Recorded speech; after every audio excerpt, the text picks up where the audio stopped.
All rise, veuillez vous lever.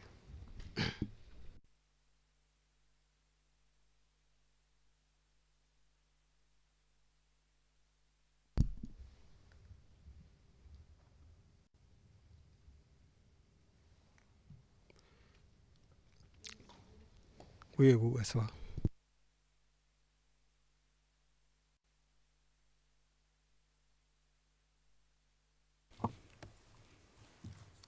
Good afternoon. Bonjour. Nous allons poursuivre avec les observations liminaires du procureur. Monsieur le procureur adjoint, vous reprenez la parole? Je me suis levé juste pour pouvoir vous présenter les excuses du procureur Khan, qui était avec nous ce matin, qui avait l'ambition de rester tout le long. Et malheureusement, certaines urgences l'en ont empêché et il m'a demandé de vous transmettre en fait, ses excuses et qu'il pourra être avec nous aussi long dès que les circonstances le lui permettront. Et je voudrais également en profiter pour vous présenter des nouveaux membres qui se sont joints à l'équipe qui n'était pas là ce matin. Madame Lise Tam, Yushiro Amori et Vanessa Hernandez. Voilà, à présent, le premier substitut, Olomakwaya, va continuer sa présentation. Merci.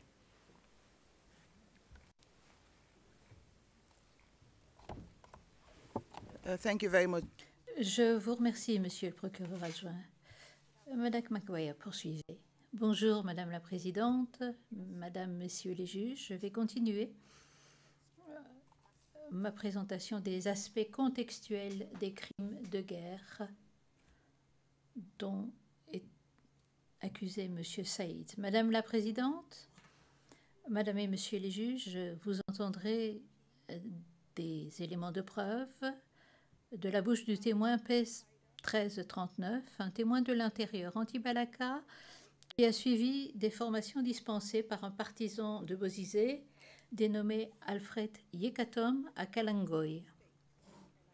Il déclara, et je cite, « L'entraînement avait lieu 2 fois par jour, à 9 h et à 14 h dans la brousse. Et nous avons reçu une formation militaire de la part de Rombo dans la brousse. Nous apprenons notamment comment manier des armes telles que des machettes et des couteaux. » P 1339 déclara plus avant que ces forces pro-Bozizé présentes à Kalangoy, République démocratique du Congo, ont reçu des armes et des munitions, notamment de la part de Maxime Mokom à Zongo. De même, de nombreux témoins de l'accusation, tels que P0975, P0976, évoqueront les formations militaires qui se sont déroulées au sein de structures pro-Bozizé à Gobéré en République centrafricaine. Mesdames et messieurs les juges, à l'époque, le régime Séléka avait déjà identifié ces forces comme représentant une menace pour la sécurité et s'organisait en conséquence. Par exemple, dans une lettre adressée à l'ambassadeur de la République démocratique du Congo le 3 juin 2013, Nouradine Adam et Madame la Présidente, Madame et Monsieur les juges, est maintenant affiché sur votre écran. Nouradine Madame demandait l'autorisation de s'occuper des forces pro-Bozizé qui s'étaient massées en RDC dans l'optique de déstabiliser le régime de la Séléka. Vous verrez également sur une autre image que les forces pro-Bozizé se livraient au financement et à l'armement de leurs troupes. Des témoins affirmeront que ces opérations étaient non seulement à l'ordre du jour de réunion, mais qu'elles faisaient également l'objet d'échanges par courriel. Ainsi, 2 membres clés des forces pro-Bozizé, Steve Yambete et Charles Ngremangu, ont échangé des informations le 19 juillet 2013. Vous avez également cela à l'écran. Madame la Présidente, Madame et Monsieur les juges ont échangé des informations le 19 juillet 2013 relatives aux besoins militaires spécifiques pour repousser la Seleka. Vous pouvez voir sur ce document et qui est à l'écran qu'ils demandaient également des fournitures. Ils demandaient à avoir à disposition des hommes répartis en 4 bataillons, ainsi que des modèles d'armes spécifiques, y compris des munitions. Un autre membre des anti-Balaka, Olivier Coudémont, comme il est dit plus haut, a également pris part aux préparatifs depuis la zone frontalière avec le Cameroun. Ce que vous avez vu à l'écran,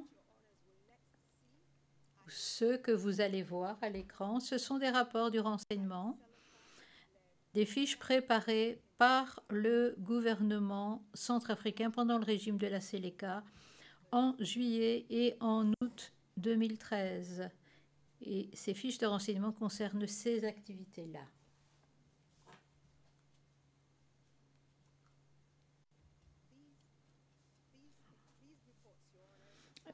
Ces fiches de renseignement viennent du renseignement B2, c'est-à-dire un bureau du renseignement dépendant de la Seleka.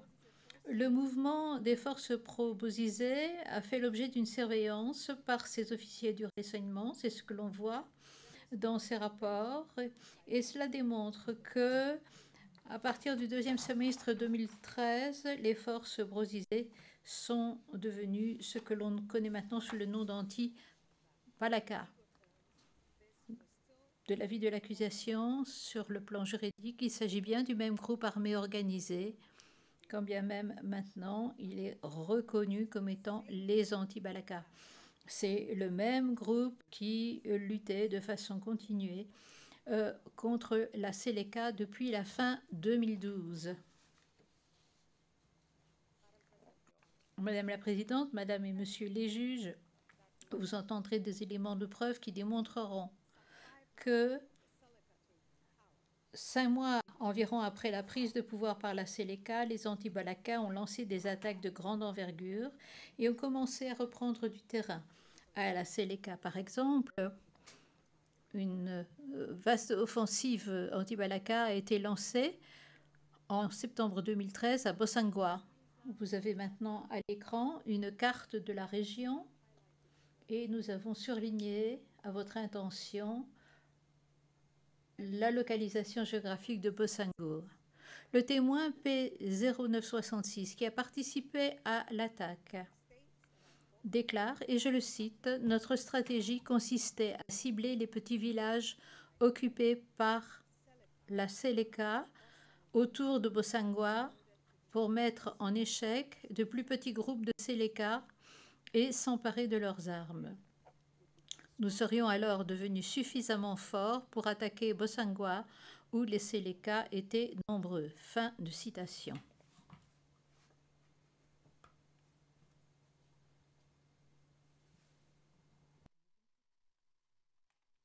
Your Honors, we shall now... Mesdames et Messieurs les juges, nous allons vous soumettre maintenant à une fiche de renseignement préparée par le gouvernement centrafricain lorsque l'attaque a eu lieu au début septembre 2013. Elle rend compte de l'attaque contre Zéré et des agissements des forces pro-Bozizé dans la région.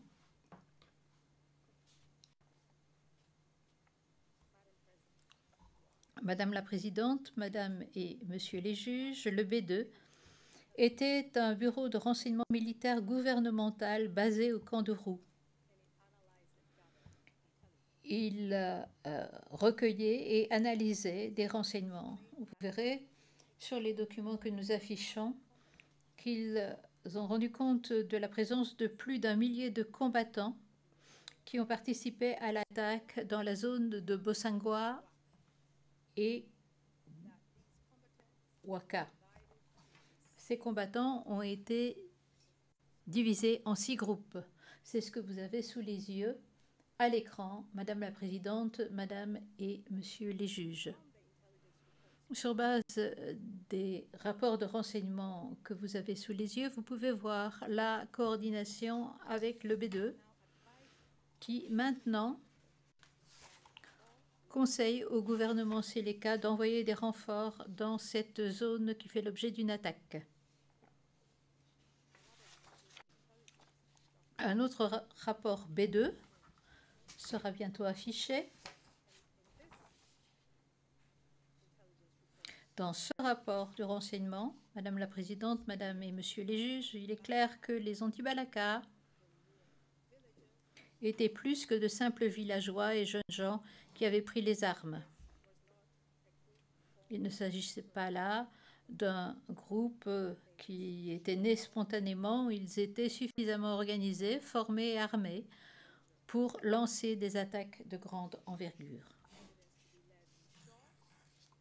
Les éléments de preuve démontreront que, à partir du 5 décembre 2013, les anti-Balaka étaient capables et ont exécuté une attaque coordonnée de grande ampleur sur Bangui pour tenter de renverser la Seleka. Les alliés de longue date de Bozizé, comme Maxime Mokom, Alfred Yekatom et d'autres, ont dirigé cette attaque de grande envergure. Avec votre autorisation, Madame la Présidente, je vais maintenant évoquer les crimes contre l'humanité et les éléments contextuels des crimes contre l'humanité. Les Seleka ont lancé une attaque contre la population civile de Bangui, considérée comme acquise à la cause de Bozizé. Il s'agissait d'une attaque à la fois généralisée et systématique. Après s'être emparée du pouvoir en mars 2013, la Seleka n'était pas dupe, savait que l'ancien président Bozizé et ses alliés étaient mobilisés pour reprendre le pouvoir. Les Seleka savaient pertinemment qu'une menace pesait encore sur leur régime. Que font-ils alors? En réaction, Madame la Présidente, Madame et Monsieur les juges, ils ont entrepris d'éliminer toute opposition à leur régime. Ils n'ont pas fait de distinction entre les véritables opposants politiques et ceux qui faisaient passer une véritable menace de sécurité. Au contraire, ils ont pris pour cible tous les partisans présumés de Bozizé.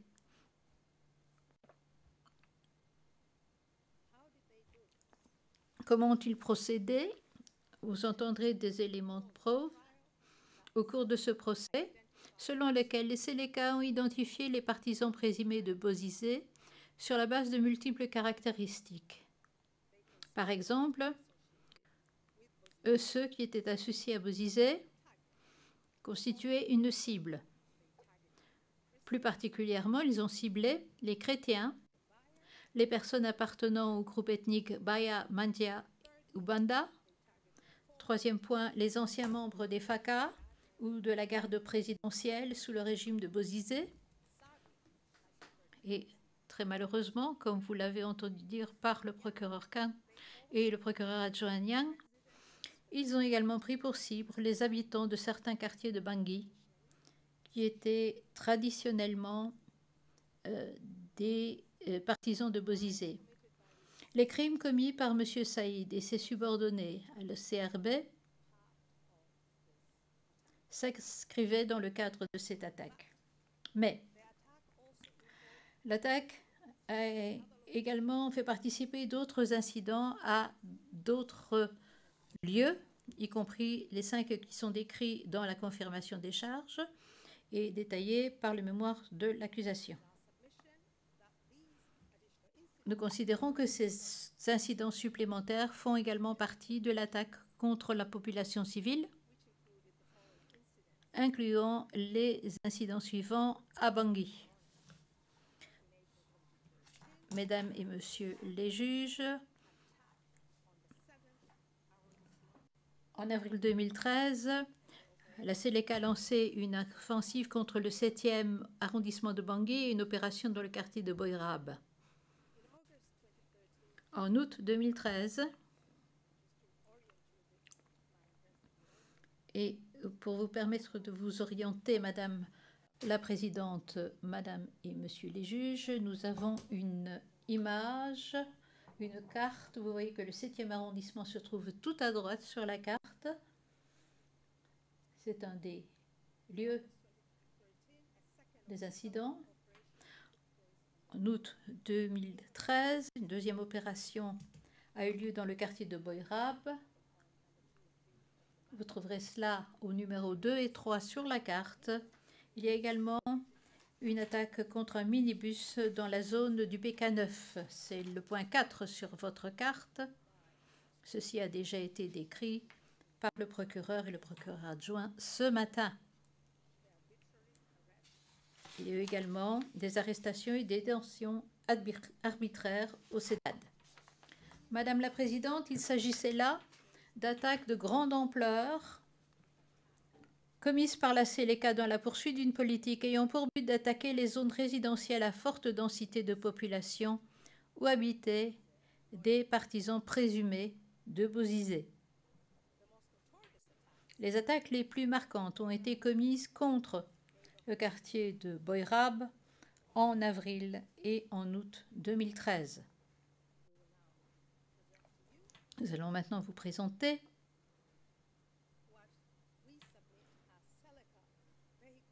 ce qui, selon nous, sont des véhicules Seleka utilisés pour patrouiller dans le quartier de Boyrab pendant les opérations d'avril et août.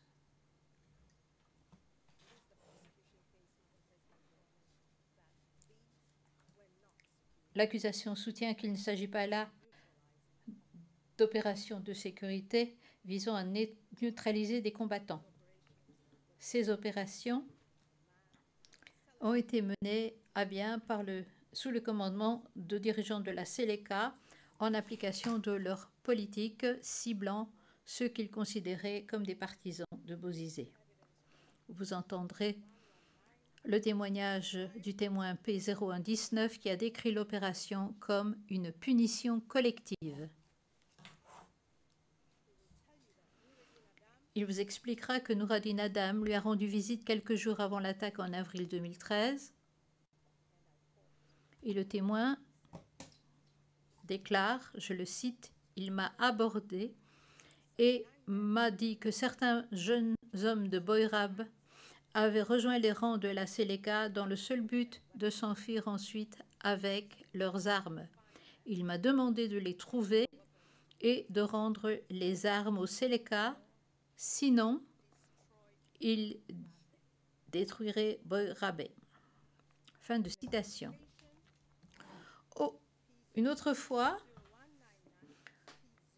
le témoin P0119 a entendu un officier de la Seleka qui a rapporté, et je cite, « Même quand il était dans la brousse, on leur avait ordonné à lui et aux rebelles de brûler Boyrab et tous ses habitants.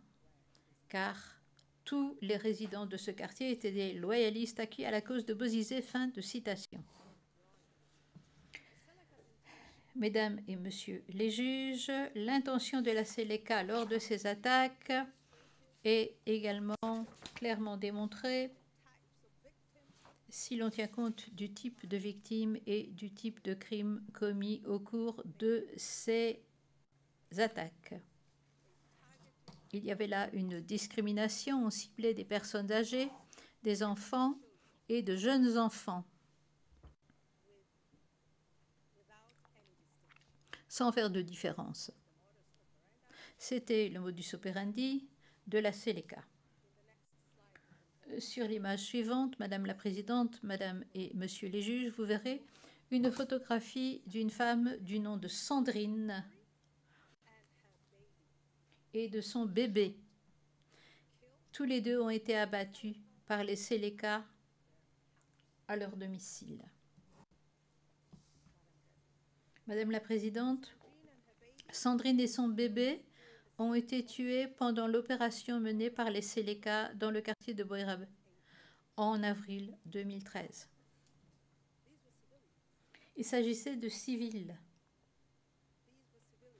C'était des civils, mesdames et messieurs le juge, mais la Séléka n'a pas fait de distinction et a tué une femme innocente et son enfant.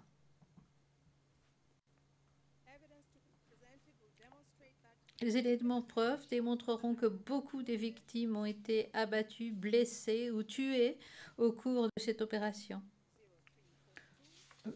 Le témoin P0342 a observé et photographié certaines victimes, comme l'a montré le procureur ce matin. Lors de la même opération, les Séléka ont violé de nombreuses femmes. Il ne s'agissait pas d'actes commis au hasard par une ou deux personnes qui cherchaient à profiter de la situation. À titre d'exemple, une victime a fait le récit d'un viol collectif qu'elle a subi pendant plusieurs jours sur l'ordre d'un commandant de la Séléka.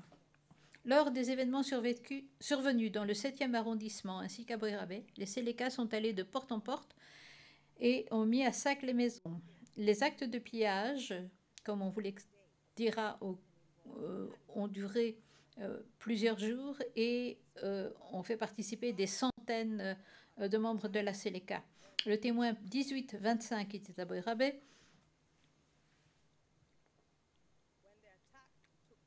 durant l'attaque, il a été forcé de prendre part au pillage auquel se livraient les Séléka. Il affirme qu'ils étaient une centaine d'hommes occupés à piller des maisons ce jour-là à Boirabe. Encore une fois, l'accusation soutient que ces actes n'étaient pas le fait de quelques individus cherchant à profiter des circonstances. Il ne s'agissait pas d'événements isolés. Les Séléka s'en sont systématiquement pris au bien des non-musulmans. Ils ont fait appel à des indicateurs ou à des informateurs pour identifier les maisons des non-musulmans. À la suite de ces incidents, Madame la Présidente, ces maisons ainsi que leurs occupants étaient pris pour cible, tandis que les maisons des musulmans étaient épargnées. Le témoin P1825 affirme que les Séléka lui ont demandé de désigner les maisons appartenant au Faka pendant le pillage. Il a remarqué que lorsque les Séléka étaient entrés dans 2 maisons musulmanes, ils n'avaient rien pillé parce qu'il s'agissait de foyers musulmans.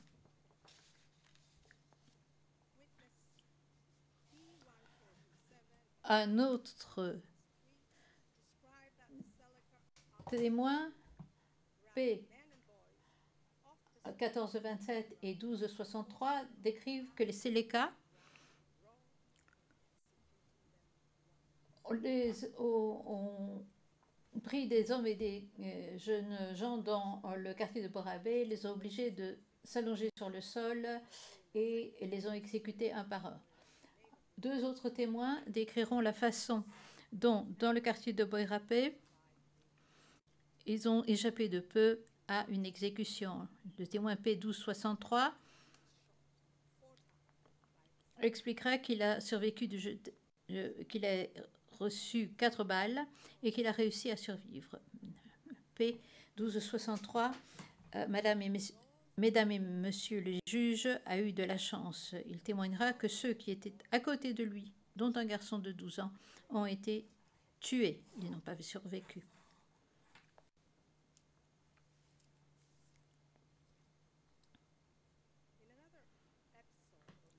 Lors d'un autre incident, en juillet 2013, les Séléka ont arrêté de façon arbitraire et torturé un certain nombre de personnes se trouvant dans un minibus. Il s'agit de l'incident dit du PK9 dont on vous a parlé ce matin. Les victimes étaient des passagers d'un bus qui ont été pris pour cible parce que les Séléka ont trouvé des t-shirts sur lesquels figurait le visage de l'ancien président. Ces passagers ont été arrêtés au poste de contrôle PK9 installé par la Seleka. Ils ont été extraits du bus et ils ont été assassinés. Et puis, plus tard, comme vous l'avez vu sur les images que l'on vous a montrées, leurs cadavres ont été retrouvés plus tard dans la rivière. Madame la Présidente, de la mi-septembre 2013 jusqu'à la fin de novembre 2013, les Seleka ont également détenu illégalement et maltraité des partisans présumés de Bozizé au CEDAD, un bureau de renseignement créé par Diotodia et à la tête duquel se trouvait Adam après la fermeture de l'OCRB. Ils les ont détenus dans des cellules sombres et exiguës, bondeuses, et ils leur ont infligé systématiquement de mauvais traitements. Vous avez à l'écran un certain nombre de ces cellules du CEDAD. Témoins de l'accusation tels que P0664, un civil, expliqueront qu'ils ont été cagoulés, enlevés et détenus sans aucune explication et sans aucun accès à la justice au CEDAD en septembre 2013, tout simplement parce qu'ils étaient considérés comme des partisans de François Bozizé.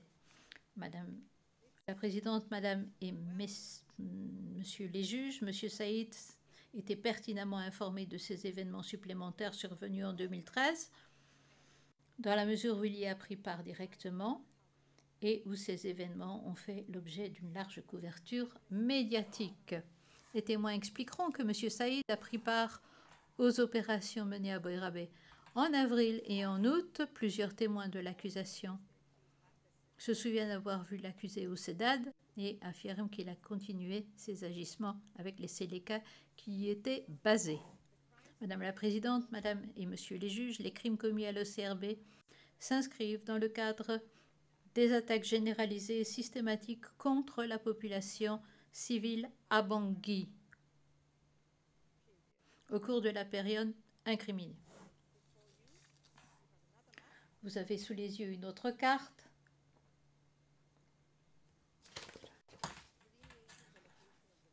où figurent les lieux des différents incidents. Nous soumettons que les crimes commis à l'OCRB étaient planifiés, coordonnés et exécutés sous le contrôle de commandant de la Seleka. Ils ont été exécutés selon un mode d'action récurrent. Et ils ont été commis contre beaucoup de civils de manière régulière et pendant une période prolongée. Les opérations menées par les Seleka en avril et en août à Boïrabé, l'attaque lancée dans le 7e arrondissement, l'attaque contre les passagers du minibus APK9, les arrestations arbitraires et les détentions arbitraires au CEDAD révèlent également une planification et une coordination préalable par les dirigeants de la Seleka et ont fait un grand nombre de victimes. Les éléments de preuve établiront également qu'à l'époque visée par les charges, les Seleka ont lancé une attaque généralisée et systématique contre la population civile de Bangui, considérée comme acquise à la cause de Bozizé. Madame la Présidente, Madame et Messieurs les juges, au cours de ce procès, l'accusation soumettra un dossier ciblé et compact. Il y aura des témoignages directs ainsi que des preuves documentaires qui seront utilisées par l'accusation. L'accusation prouvera, au-delà du doute raisonnable, que l'accusé qui est devant vous aujourd'hui, M. Saïd, a commis les crimes, a encouragé les crimes ou a donné ordre et a aidé d'autres auteurs. Avec ces remarques, Madame la Présidente, Madame et Messieurs les juges, je n'ai terminé avec cet exposé introductif relatif au dossier dans l'affaire portée contre M. Saïd. la juge présidente. Je vous remercie, Madame Maguire. Maître Pilet.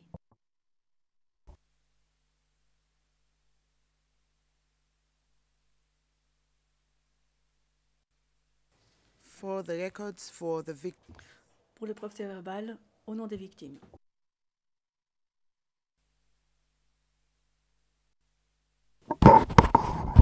Merci, Madame la Présidente. Madame la Présidente, Madame et Monsieur les juges, avec Maître Dibert Bécoy, qui, contre sa volonté, n'a pas pu être présent aujourd'hui en raison d'une grève des contrôleurs aériens, nous représentons depuis le 27 mai dernier 20 victimes qui participent au procès qui s'ouvre aujourd'hui devant vous. En outre, 22 demandes de participation sont toujours pendantes. Il s'agit des 19 demandes qui vous ont été transmises le 13 juillet dernier et de 3 demandes supplémentaires transmises le 12 septembre dernier. Toutes les victimes autorisées à participer à la procédure ont donc démontré un lien de causalité et de rattachement entre les crimes subis et l'accusé, M. Saïd. Et de fait, elles ont toutes démontré avoir été arbitrairement arrêtées et détenues à l'Office central de répression du banditisme, l'OCRB, entre le 12 avril et le 30 août 2013. Certaines d'entre elles n'ont jamais été formellement inculpées. D'autres l'ont été, parfois rétroactivement. Certaines d'entre elles ont été torturées et elles ont toutes subi des traitements cruels, inhumains et dégradants. Certaines d'entre elles ont fini par être libérées après plusieurs jours, voire plusieurs semaines, alors que d'autres sont mortes des suites des traitements inhumains infligés lors de leur détention. Madame la Présidente, Madame et Messieurs les juges, dans le cadre des déclarations liminaires, il est important que la voix des victimes soit relayée et communiquée avec précision. Pour ce faire, nous avons consulté les victimes admises à participer en amont de cette audience. Ces déclarations sont une occasion à la fois rare et précieuse pour les victimes de présenter leurs vues et préoccupations, leurs attentes, leurs craintes, de manière générale, sans être restreintes par le besoin de justifier un intérêt spécifique et sans devoir limiter leur soumission à une question particulière, objet de débat entre le procureur et la défense. L'impossibilité pour les victimes de venir aujourd'hui en personne pour s'exprimer devant vous ne doit pas servir de motif ou constituer un obstacle à l'exercice des droits qui leur sont octroyés dans le statut de Rome. Il apparaît dès lors essentiel, à ce stade, que la Chambre entende les victimes, à tout le moins par le truchement de leurs représentants légaux, pour qu'elles puissent comprendre l'étendue de leur souffrance ainsi que l'ampleur des dommages que ces crimes odieux ont causés aux victimes. Ces déclarations liminaires faites en leur nom ne sauraient constituer des éléments de preuve. Il s'agit simplement de la transmission des vues et préoccupations des victimes qui ont été forgées nécessairement par leur vécu. Afin de me conformer à votre décision sur la conduite de la procédure, et en particulier à son paragraphe 9, je me référerai aux victimes par le numéro qui leur a été accordé par la section de la participation des victimes et des réparations. Mais qu'on ne s'y trompe pas, derrière cette litanie de chiffres et de lettres, il y a des hommes, des femmes, des enfants, réels et ô combien courageux, mais je me dois de protéger leur identité. L'incarcération des victimes s'est invariablement faite dans des conditions inhumaines, privées d'eau, de nourriture, sans jamais être formellement inculpées ou inculpées rétroactivement, simplement parce que certaines d'entre elles habitaient à Boïrabé, quartier considéré par la Seleka comme un des bastions de Bozizé en 2013. parce que certaines d'entre elles étaient membres des FACA ou simplement suspectées de l'être. Parce que certaines d'entre elles avaient exercé leur métier sous l'administration renversée. Parce que certaines d'entre elles étaient suspectées d'être liées à la rédaction ou à la distribution de tracts appelant à la démission de Djotodia, alors même qu'elles étaient totalement étrangères aux tracts en question. Ou simplement parce qu'elles se trouvaient au mauvais endroit, au mauvais moment. Et parce que la Seleka considérait que cela faisait d'elles des personnes acquises à la cause de Bozizé. Et de fait, les victimes qui participent à la procédure aujourd'hui témoignent toutes, à travers le récit des événements qui les ont victimisées, de la nature particulièrement cruelle des crimes commis à leur encontre, mais également de leur caractère systématique et généralisé.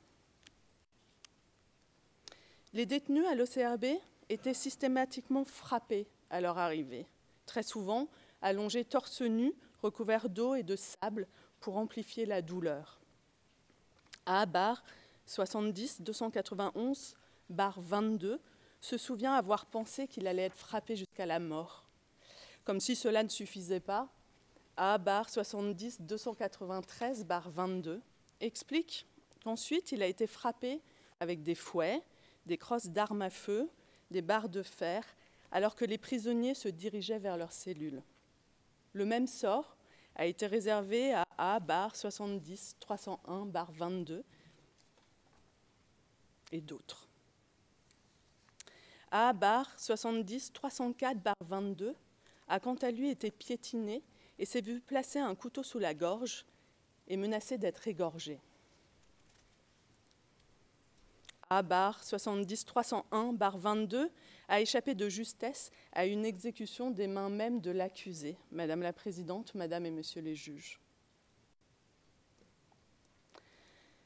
A-Bar 70-295-22, A-Bar 70-299-22, A-Bar 70-300-22 et A-Bar 70-305-22, quant à eux, estiment avoir été extrêmement chanceux de ne pas être torturés pendant leur détention parce que les cris des prisonniers torturés qu'ils entendaient lorsqu'ils étaient détenus à l'OCRB résonnent encore dans leur tête aujourd'hui. A-Bar 70-302-22 a eu moins de chance. Soumis à la torture de l'Arbat Tachar, il est décrite ce matin par le procureur et le procureur adjoint. Je m'y attarderai donc pas. Il aurait voulu que les éléments de la Seleka l'achèvent tant la douleur était intenable. À la place, les éléments de la Seleka l'ont suspendu à la clôture de l'OCRB pendant plusieurs heures avant de le jeter dans la cellule du sous-sol, située sous le bureau même de l'accusé. Les séquelles laissées par ces actes de torture étaient telles que le procureur en poste à Bangui, à l'époque, a ordonné à l'accusé de le libérer immédiatement car la détention n'était plus compatible avec son état de santé. Les détenus étaient ensuite jetés dans des cellules si petites qu'ils ne pouvaient pas s'allonger et ne pouvaient s'asseoir qu'à tour de rôle ou en entrecroisant leurs jambes. Il n'y avait pas de fenêtres et elles étaient si surpeuplées que les prisonniers avaient du mal à y respirer. Respiration rendue d'autant plus difficile à cause de l'odeur pestilentielle qui régnait à cause de l'absence de toilettes ou de latrines. Bien sûr, leurs blessures n'étaient pas soignées. A-Bar 70-301-22, A-Bar 70-302-22, A-Bar 70-304-22 et A-Bar 70-306-22 ont quant à eux été jetés dans une cellule placée sous le bureau même de M. Saïd. A-Bar 70-304-22 explique que cette cellule était comme une poubelle, pleine d'ordures et d'excréments.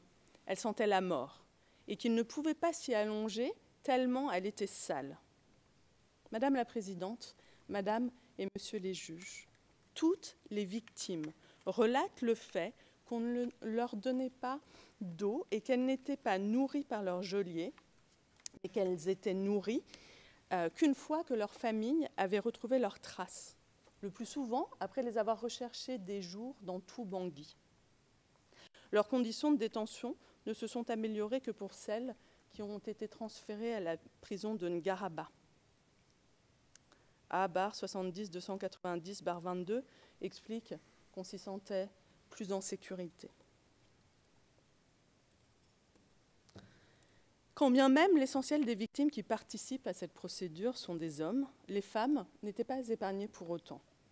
A/70-305-22, une jeune femme âgée d'une vingtaine d'années au moment des faits, a été maltraitée dès son arrivée et tout au long de sa détention à l'OCRB et a échappé de justesse à nombre de violences sexuelles uniquement grâce à l'intervention d'un détenu que les éléments de la Seleka semblaient respecter malgré son statut de détenu. Pourtant, depuis sa libération, elle est stigmatisée par les gens de son quartier qui pensent qu'elle a été souillée lors de cette détention. Double peine, Madame la Présidente, Madame et Monsieur les juges. Après avoir été passée à tabac, A/70-296-22 a quant à elle été jetée en cellule avec son bébé de 4 mois, alors qu'elle insistait pour voir son compagnon détenu à l'OCRB. Elle et son nourrisson y sont restés presque 24 heures, sans eau et sans nourriture. Madame la Présidente, Madame et Messieurs les juges, les souffrances infligées aux victimes que nous représentons sont telles que les mots manquent pour les décrire. Avec le temps, leurs cicatrices se sont pour la plupart estompées. Mais elles souffrent encore dans leur chair et leur esprit. D'aucunes sont encore entravées physiquement en conséquence des tortures physiques. D'autres rapportent faire des cauchemars presque quotidiennement. Et toutes ont du mal à oublier. La vie des victimes est marquée pour toujours par les événements vécus à l'OCRB en 2013. Outre les séquelles physiques et psychiques, toutes ont besoin de comprendre les raisons de ces traitements inhumains pour essayer de reconstruire leur vie sur de meilleures bases et tenter d'oublier, même si le climat sécuritaire qui prévaut aujourd'hui en Centrafrique ne participe pas à leur bien-être quotidien. En effet, leurs bourreaux d'antan ont été incorporés soit au sein de l'armée, de la gendarmerie ou de la police, ou continuent d'occuper de hautes fonctions au sein de l'administration centrafricaine. Selon A/70-289-22, je reprends ses propres mots et je cite, c'est « le prix de la paix ». Fin de citation. Un prix très cher à payer, Madame la Présidente, Madame et Monsieur les juges. La défense rappelle à l'envi que le champ des charges retenu dans cette affaire est très étroit, notamment eu égard à la nature limitée dans le temps et dans l'espace de ces dernières, ce que vous avez expressément reconnu dans votre décision du 6 septembre dernier relative à l'étendue des charges. Et c'est un fait. Les charges retenues à l'encontre de l'accusé, dont vous avez à connaître dans le cadre de ce procès, sont restreintes si on les compare à d'autres affaires pendantes devant cette Cour. Pourtant, Madame la Présidente, Madame et Messieurs les juges, il n'existe aucune hiérarchie des crimes relevant de la compétence de la Cour. Toutes ces atrocités défient l'imagination et heurtent profondément la conscience humaine. Tous ces crimes touchent l'ensemble de la communauté internationale. Cette barbarie, quelle que soit son ampleur, quelle que soit l'interprétation de l'étendue des charges, réduit des vies à néant, est à l'origine des traumatismes qui habitent les victimes inlassablement. C'est le cas des victimes qui participent aujourd'hui au procès.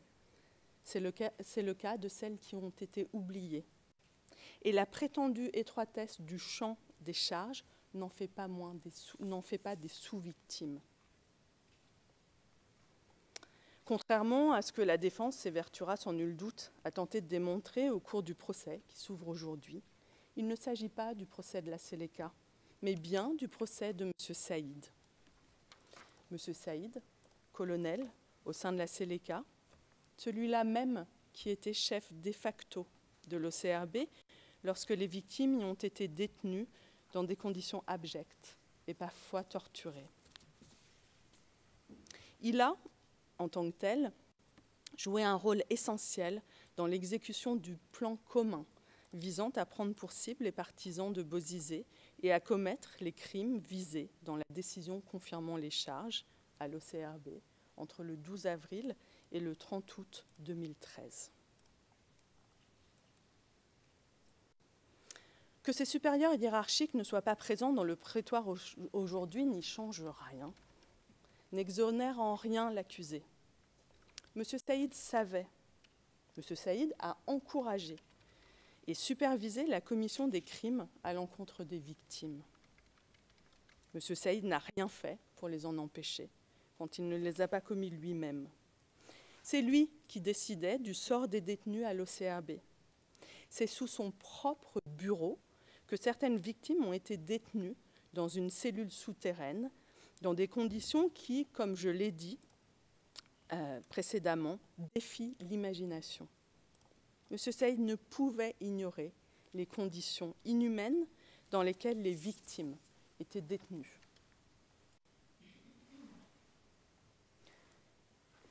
A/70-294/22, A/70-300/22, A/70-301/22 et A/306/22 ont été placés en cellule sur ordre de M. Saïd.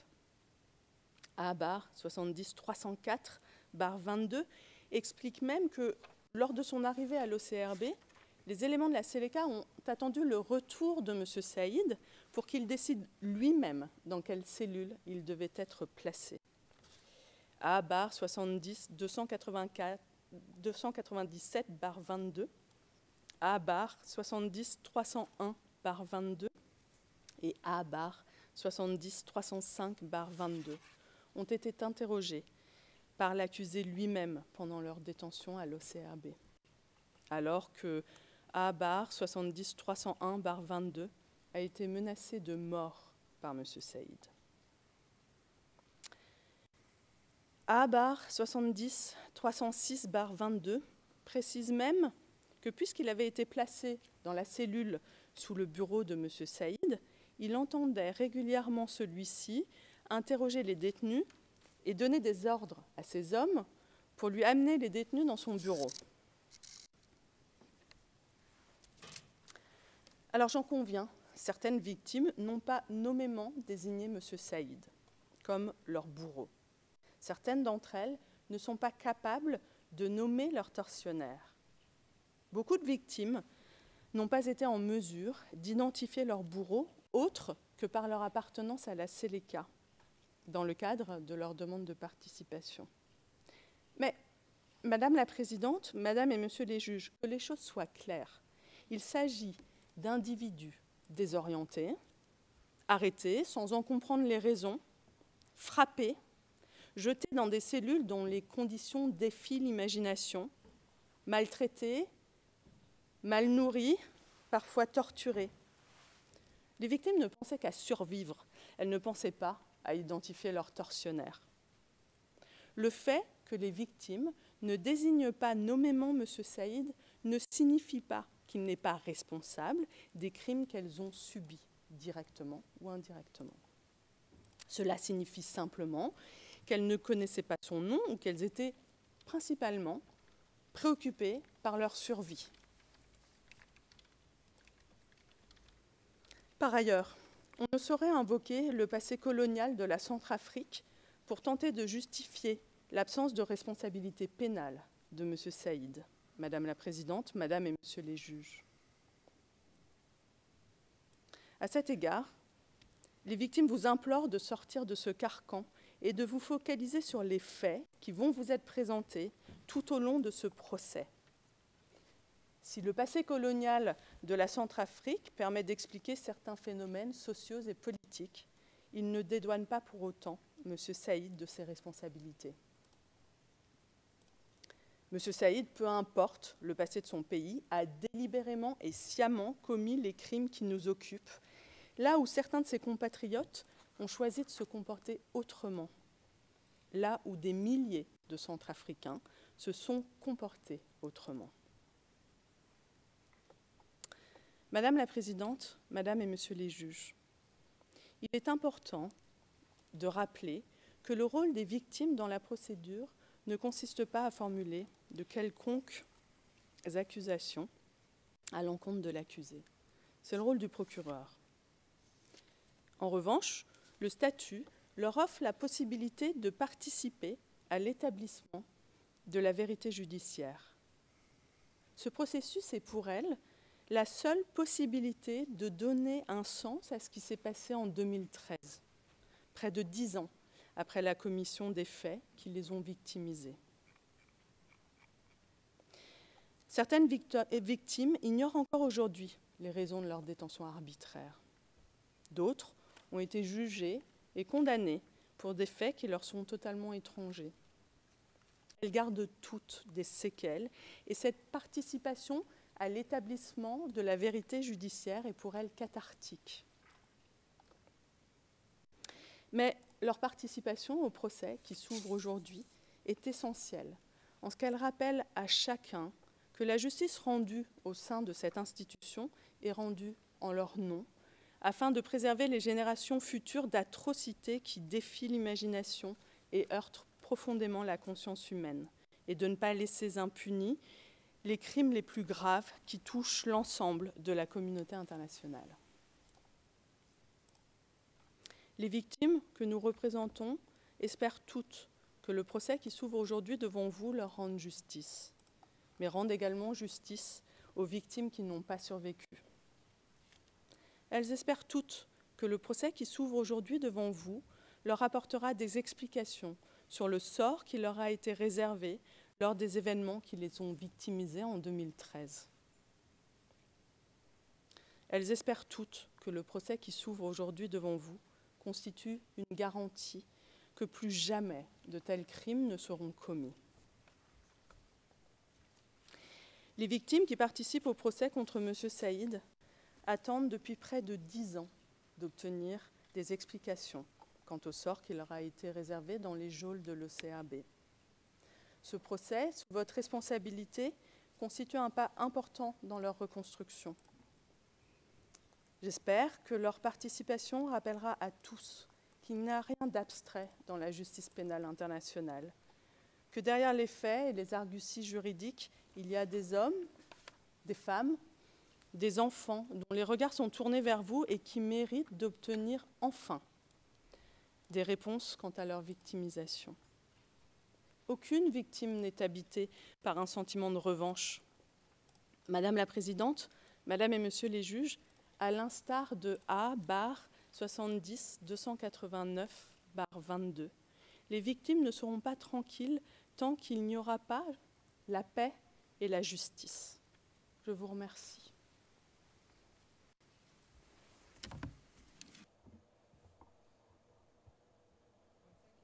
Merci beaucoup, Madame Pellet. Madame Naouri.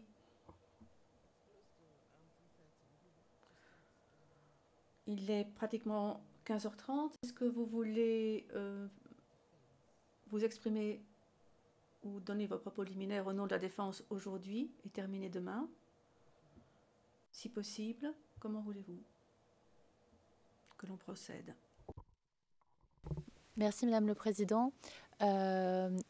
Je pense que pour la clarté de notre propos et que ce soit complet, parce que ça a été construit d'une certaine manière, le mieux ce serait de commencer demain et de finir demain, et bien évidemment, puisque nous avions 4h30 et les séances sont prévues pour finir demain, quoi qu'il en soit. Mais pour que ce soit clair et fluide, les premières interventions étant bien plus qu'une demi-heure pour être dans une logique, il est peut-être préférable de commencer demain, mais évidemment, nous sommes dans vos mains.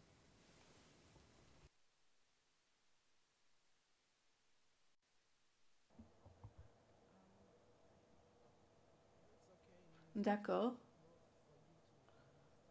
J'aurais beaucoup aimé que vous commenciez aujourd'hui, ce qui nous aurait permis d'utiliser les 35 minutes qui nous restaient pour aujourd'hui. Mais si vous pensez qu'il vaut mieux pour vous commencer demain, d'accord. Je sais que vous avez 4h30 à votre disposition. Je ne sais pas combien de temps vous resterez debout pour vous exprimer demain. Comme je l'ai dit à l'ouverture de cette audience, il serait bien de faire les choses dans les formes, rapidement, efficacement, de manière à ce que ce procès puisse démarrer comme il se doit. Donc demain, la journée serait à vous pour présenter vos propos liminaires. Si vous pourriez le faire en moins de 4h30, ce serait apprécié, mais nous savons que dans les faits, oui, vous disposez de 4h30. D'accord. Eh bien, c'est tout pour aujourd'hui alors. Nous avons entendu les propos liminaires de l'accusation du Conseil des victimes. Nous allons lever la séance et nous nous retrouvons demain à 9h30 pour écouter le conseil de la défense de M. Saïd. 9h30 demain. Merci.